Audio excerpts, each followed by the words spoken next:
listen, I know that there are a lot of you out there that love to Google terms and are researching everything about this person. There are plenty of people that are watching videos and they're doing all of this to just try to make sense out of something. And I totally get it. I'm sure that your ex is wounded. I'm sure your ex is unhealthy. I'm sure maybe they're narcissistic. Maybe they're not. Who knows? And who cares? Because this isn't really about them. This is actually about you. This is not about blaming anyone. I know a lot of like the Googling and the watching videos is just to get validation, is to have something actually make sense. And I get it because I've been there. And when you got that clarification, or when you get that clarification or that validation, it feels absolutely amazing because you don't feel like you're the crazy person. You're like, okay, I'm actually not crazy, that I'm sane, and that this is a thing, and this is how I felt, and this is what I went through.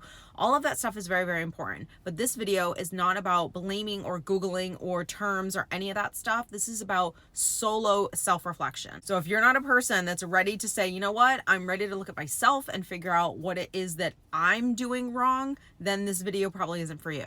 But if it is, and you are the person that's like, look, Steph, I fully know my part in this, and I'm done blaming this other person, because blaming them and Googling and the terms and all that stuff, it's not going to get you to heal. Like, you're not going to feel any, you're going to get validation. You might feel a sense of relief, but nothing's really going to change. I'm going to give you a bunch of information, and I'm going to talk to you about what I did that helped me to heal from codependency. Looking back, I realized that I always had this like sense of responsibility to solve other people's problems. I felt very resentful when I was trying to help someone and they weren't listening. And the reason why I was resentful, and I was struggling with them not accepting my help or not listening to like solve the problem, was that I felt like that problem was my responsibility. That it was almost like, your problem is my problem. And so like, let's go in. I'm loyal to a fault sometimes. I will get caught up in situations that have absolutely nothing to do with me, and then I feel this like frustration when I can't change the situation, and the situation has literally nothing to do with me. Realizing all of this was like the first step. Finding out how I actually got to be codependent. So like, let's go to childhood. Let's talk about dad. Let's talk about mom. Let's talk about upbringing. All that stuff was validation, but all of that self-awareness and all of those epiphanies didn't actually solve the codependency issue. The real problem was the lack of understanding of what I was doing that was codependent, and the lack of self-love. Like, I didn't really know what that meant. And we hear that term often, but being able to like break down what it meant to like really love myself, that was something that I just had absolutely no idea I was supposed to be doing it. It wasn't that I was like trying to not love myself or trying to stay stuck in codependency. It was that I just didn't realize what was I supposed to be doing every single day to take care of myself. And once I kind of learned that, I started healing the codependency. So I understood that it was hard for me to say no. I always felt the need to ask people their opinion. Like, very rarely could I make a decision all by myself without asking someone else for their advice or their opinion or what they think. And then if I did have my own, this is what I'm going to do, I still felt the need to be able to like express that to someone, because I was trying to get validation. With dating, I was always way more concerned with what they thought about me than what I thought about them. I realized I was always constantly focusing my energy on like outside, and that I was never introspective. Like, I was never looking at myself. I was never looking at like whether or not I was happy, what it is that I actually wanted. Like, I didn't do that kind of like inner work. I just didn't even bother to ask myself those questions, because honestly, it's the easiest thing in the world. I just didn't know that I was supposed to be asking myself those kind of questions. I wasn't aware that I was supposed to stop and go, how do I feel about this? What do I need right now? Did this feel okay? What's my frustration right now? What's my feeling? Like, I didn't know how to get to the root of problems, and I didn't even know what it is that I really needed from another person. I was just going into life completely blinded, like most of you. We just go into life thinking that other people or the job or the money or all of these things are going to solve our problems. And of course, they never end up solving all of our problems, because our problems are still sitting there. The insecurity, the anxiety, the fear, the lack, the frustration, like all of that stuff, the sadness, like that's still waiting for you right in the couch, sitting right there. It's looking at you, and you have to face it. What's really going to help you heal from codependency, this is what like was the absolute game changer for me. So when people ask me like, hey, what was the number one thing that like really changed? It was being able to validate myself. First off, you have to have an extreme high level of self-awareness. You have to know when you are feeling horrible, when you're feeling sad, when you're feeling frustrated, when you're feeling anxious, when you're feeling scared or nervous or worried. Like, you have to be able to have that level of self-awareness to know when you're living in those spaces. Once you have that level of self-awareness that you know when you're feeling off, when you're feeling nervous, when you're feeling scared, like all of those things, then you start to like ask yourself, why am I feeling this way? And then give yourself that validation. That was huge. That was absolutely huge. The second thing was that every time I wanted to do something, I had to stop and pause and ask myself if this was good for me. If you stopped and paused and said, should I be doing this? Is this good for me to be doing this right now? Like, if you're a mom, you know that like you don't make decisions about your kids unless you always put what's best for them. When I started really saying, okay, Steph, every day, all I'm going to be doing is thinking about what is best for Steph. Not really always what Steph wants to do, but what is best for Steph to be doing. That helped me to start having more discipline. That helped me to start being more focused on me and not everyone else and what everyone else needs and how they feel and what's beneficial for them. When I felt the need to call someone and ask their opinion, I had to stop and pause and go, okay, I'm about to make this phone call. I'm about to ask them their opinion. Why do I need their opinion? What is this going to help me with? Is this going to actually benefit me, or is this just a habit that I've always done time and time again? A lot of the time it was just a habit that I've always done time and time again, and it wasn't even that I really needed the opinion.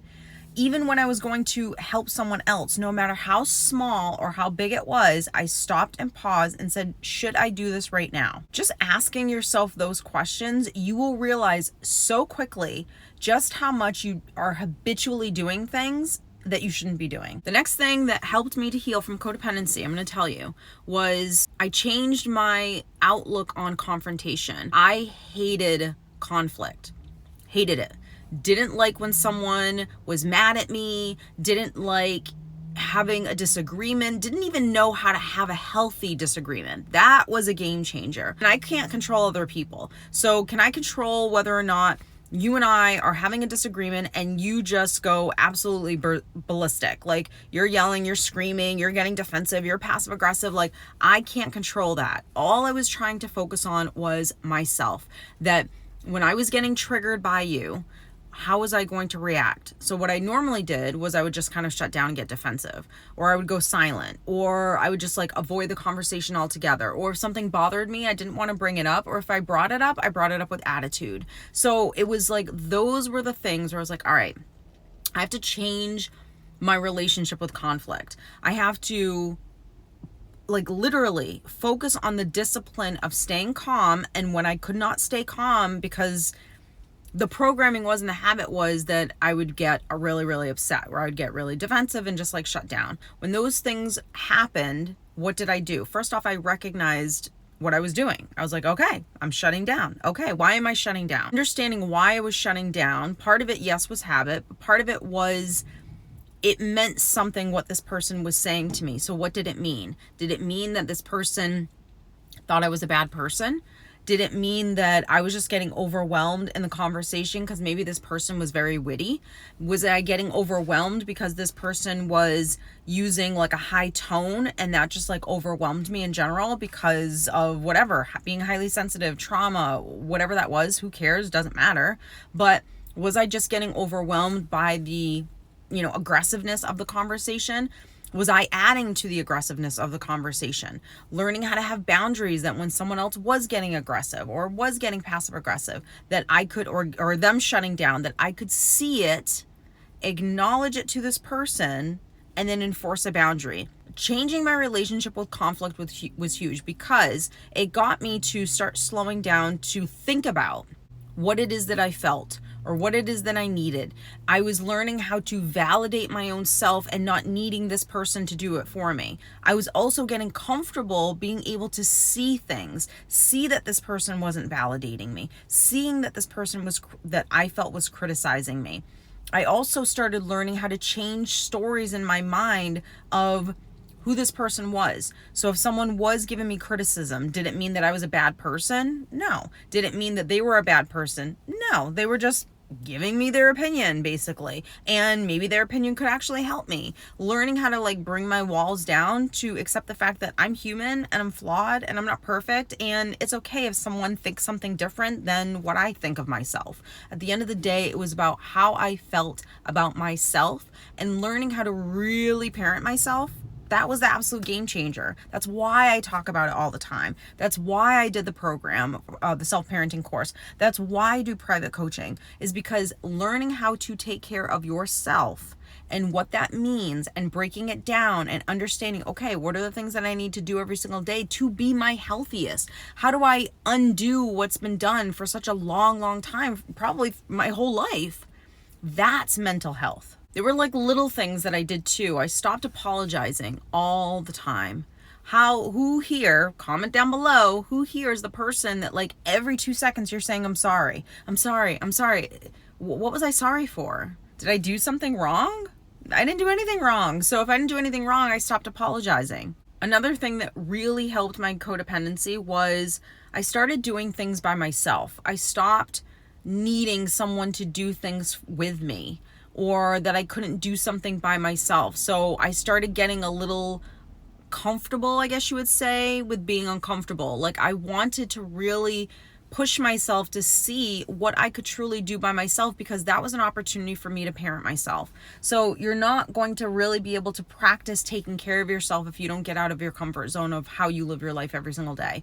Like you're going to have to do something different. And all of these things that we're talking about is you doing something different to be able to practice how to actually take care of yourself. Since the root cause of codependency is basically rejection and abandonment, and being in situations where it was not about you, it was about someone else, and you becoming codependent as basically a survival tactic, right? For you to survive the situations that you've been through.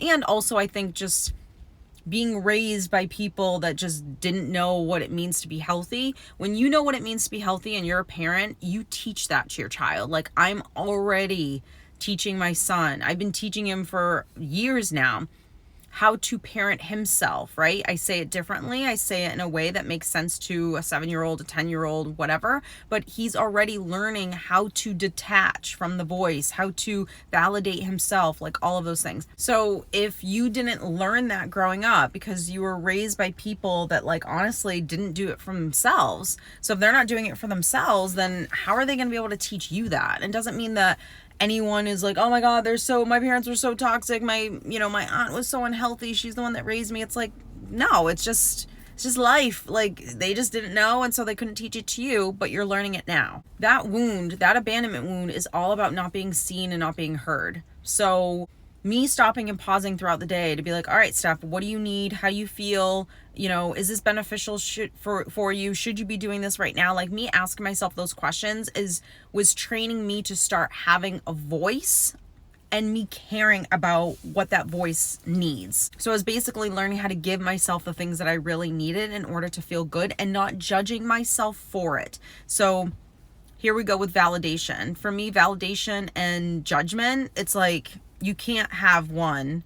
Like you can't give yourself validation if you're judging yourself. And if you're judging yourself, then you're not going to give yourself what it is that you actually need. So it's like this, never ending. You're just drowning and drowning, trying to catch some air, because what you need is this. And instead of just giving yourself the most simplistic things, these things that you need are not things that are like, oh my God, I need $1 million.